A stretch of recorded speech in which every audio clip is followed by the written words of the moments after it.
The first lyrics you hear on this record is step out into the front door like a ghost into the fog where no one notices the contrast of white on white. And in between the moon and you, the angels get a better view of the crumbling difference between wrong and right. What? Like that? Like when you hear that, you're like, it sets the whole thing. You're like, okay, this is heavy, right? Like Doc Brown from Back to the Future. This is heavy. Like there's something coming at you that's not flimsy at all. There's like meat to this. And then Yeah. it takes you the rest of the way. I mean, there's that song in particular, the lyrics in that song still blow me away to this day.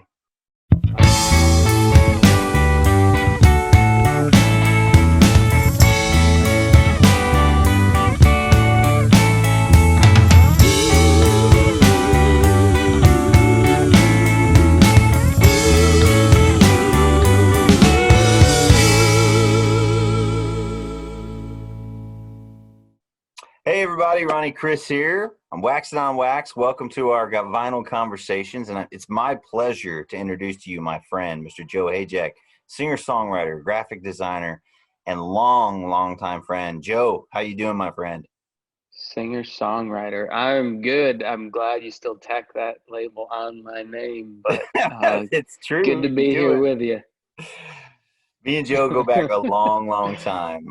Anybody that's been watching Wax on Wax, we have a lot of different people that we will be talking to, and some of those folks are people I work with, people I write with, people, all people I care about, and some people that I've known for a really long time. And Joe is one of those folks. Me and Joe met so many years ago when we were just So I don't, puppies. yeah, I don't know how many. Long time ago. So Joe, but the pleasure of Waxing on Wax is we get a chance to talk about vinyl records, and in particular we get to talk about albums we love. And Joe and I have a unique and distinctive love for the great record that is Counting Crows, August and Everything After. This is a big one. This is a big Oh one for yeah. me and Joe. Yep. Yep. Now, Yep. anybody who's aware of this record and understands its timing and all that knows that most people experience this record as a CD. This was not something that was this is not something that was readily available on vinyl at the time. Most people bought this as a CD. So bringing this into the vinyl conversation is obviously bringing it into a conversation it's not originally most well known for. But the original vinyl, which is expensive and hard to find, and the reissue, which is not as expensive and definitely a little Still easier hard to to find. find, still a little hard to find. It's still an amazing experience to listen to this record, and we're excited to talk about it. Not only because of the vinyl that is available to all of you, but also because we love this record, and this record needs to be talked about. So, a couple things. Bird's eye view of this big record.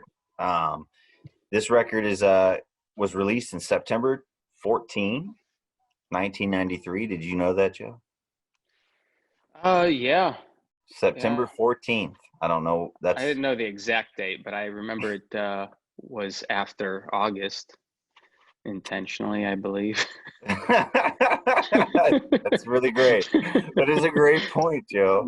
That is wonderful. I had to make sure because I was looking at a calendar for a second. Yeah, That's September. probably lost on a lot of people that it was released in September. That's awesome, man. It was recorded February through June. It was recorded February through June 1993 in Los Angeles. It's on Geffen Records. This format, as I said, this is the vinyl format. This is the reissue, which I'm going to talk about here in just a little bit. It was released officially in 1993. It's also sometimes listed as released in 1994. I think it's got most of its attention in 1994, not necessarily in September of 93. It's a rock pop or folk rock or alternative rock record. It's been mentioned in all of those forms. It was produced by, do you know, Joe? I know you know. T-Bone Burnett. T-Bone Burnett, produced by T-Bone Burnett. It was actually recorded by Pat McCarthy and mixed by Pat McCarthy and Scott Litt. I believe that's right. And executively produced by Gary Gersh. We don't know those folks, but other than T-Bone. Hey. And yeah, it's entire. This is an original album. This is the debut album of Counting Crows, one of our favorite bands, and one of the most influential bands of the '90s by far. I mean, they influenced us in unbelievable ways, but obviously, I think their effect, this in particular, this album and the first single, "Mr. Jones," which we'll talk more about in a little bit, and how it came onto the scene. Speaks volumes to the power of this record and what they were doing at the time. And it's just really exciting to be able to talk about this record, because I know we both love it, and I think a lot of people out there love it. A lot of you listening probably love this record. Anybody that's anywhere relatively close to our ages Yeah. probably loves this record. If you are listening and you are under a certain age, you might not be as into this record, but you might not have I clicked. don't know where that cutoff is, but I yeah. don't either. But let's talk about the vinyl. I don't want to know. Yeah. Let's talk about the vinyl real quick. So the version that I have is the reissue. It's actually it is you take a look at this here. This was actually I don't know if you're gonna be able to see this. Let's see. There it is. See that? There it is. Kinda. It's probably backwards on the video, but it's just made in the Netherlands. Okay, so this is an import. My version. That's where it was pressed? Yep. Oh, okay. That's where it was pressed. Interesting. So I'm going to take a pause here, and then I'm going to cut it into it. Let's see here. Yeah, my version is actually it's a 2 LP set. So anyone who's used to this record from the CD just knows it as a CD, and all the songs are in one disc. They decided when they pressed this record to do it on 2 discs, 2 LPs. The other cool thing about this record that a lot of people might not know is this is actually cut so that it actually plays at the 45 speed. So this is, if you were to play this on your normal record speed, it would actually be super slowed down. And when I first opened this, I did not realize that.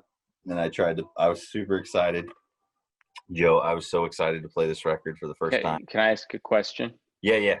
Was the first one cut that way, or do you know why they chose to do this one that way? That's a great question. I think for next week. That'll be next part 2. I do not believe the original album. I could be wrong. I'm going by Discogs here. I'm on Discogs.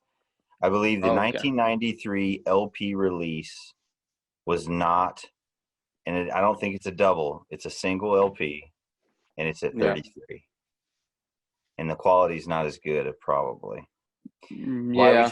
Why would you put it on 2 LPs at 45? Is it has everything to do with the quality of the sound. And I believe the thinking is, and anybody who knows albums can, in the comments, totally obliterate what I'm about to say. But I think that at the 45 speed and giving the actual LP, so less songs on each side, because if you do the 2 LPs, it's almost like 3 songs on each side. It gives you room to create a better representation of the digital sound that the album has attached to it from the time period that it was released.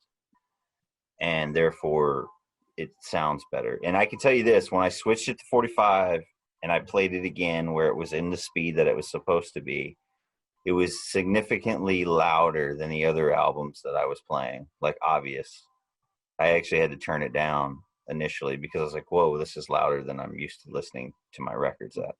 More depth or just louder in general? It was just louder. Yeah. And I'm not sure why, other than something to do with louder. that. But I think if you sat and listened to it, it was probably had a little bit more. I mean, I could tell there was definitely some depth to the listening process. But yeah, it's a very cool thing that it was actually, I mean, it caught me off guard, that's for sure. I can tell you that. This version here was released in 2017. So relatively new release. And again, it's on 2 discs. So there's a side A, a side B, a side C, and a side D. That'd be like 25-year anniversary-ish. Pretty close. Pretty close. Almost. Yeah. So it's this particular version. It's Universal International Music BV Gerrit van der Veenlaan. It's in Baarn, Baarn, Netherlands, is where it was created and shipped. So it's a wonderful. It's a gatefold, so it opens up like this, which is really cool, and the light is super bright. But you have all the lyrics here, and you have this great photo. Yeah, that's from the booklet. That's got to be I remember that in the CD booklet. Yeah, it's from the booklet.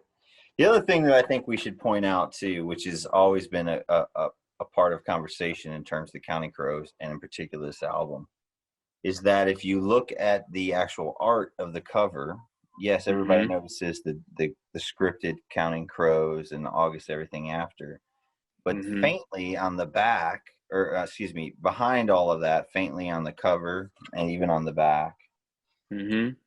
What is it, Joe? What is all that written there? The lyrics to August and Everything After the song that was never on the record. Yeah, right. Which I think is an amazingly unique little tidbit to this whole album. Yeah. Anybody who's not familiar, August and Everything After is a song written by the Counting Crows, and I think originally thought was going to be on this record. At least there was a consideration that it would be on this record, and then at some point it was going to be on the second record then too. Well, because, I think at some point then they decided we're going to do this cool thing where we will put a song that exists. We will make that the title of the next record and put it on that record. Right. Yeah. So August and Everything After. It's going to be a trend or something. Yeah, and then they gave up on it on the second record. I think they never got a good recording of it or something, right? And they didn't completely like the recording. If I remember from the there was some kind of documentary or some kind of thing about it, and this is probably when they were re-releasing this. I think when they recorded the song, like last year, 2 years ago, they recorded the song as for Spotify or for Amazon or for one of the streaming services. All of them were affiliated. Yeah. So I think the main thing they did with that was to kind of finally feel like they could get a good production of it. But there was good live leaks of the song prior to that were just basically piano and vocal. Exactly. But what's interesting is that they had a song, maybe it would have been on the record. Then they're like, you know what, we're going to title the record this, and we're going to save the song for the next record. Yep. And then they had this idea for a short period of time. We'll do that for every record. So hypothetically, the second record, Recovering the Satellites, that song, which is on the second record, should have been held off that record and saved for the third record. But they decided that was not a good idea by the second record, and they didn't do that. I think that was smart. I think they saw that as probably feeling a little gimmicky after a while, because then you're forced to do that, and then it's not as natural, right? Yeah, you get pushed into that corner. Yeah. And Recovering the Satellites belongs on that second record. Right. Yeah. So I feel like you're basically, you like you said, you're painting yourself in a corner that you don't need to do that. Yeah, because that song would have never worked on the next album. No. Yeah, what would they have titled? What would they? Yeah, This Desert Life is what they would have titled the second album, and had it, Oh yeah. Or that's the third album. Or wait, no.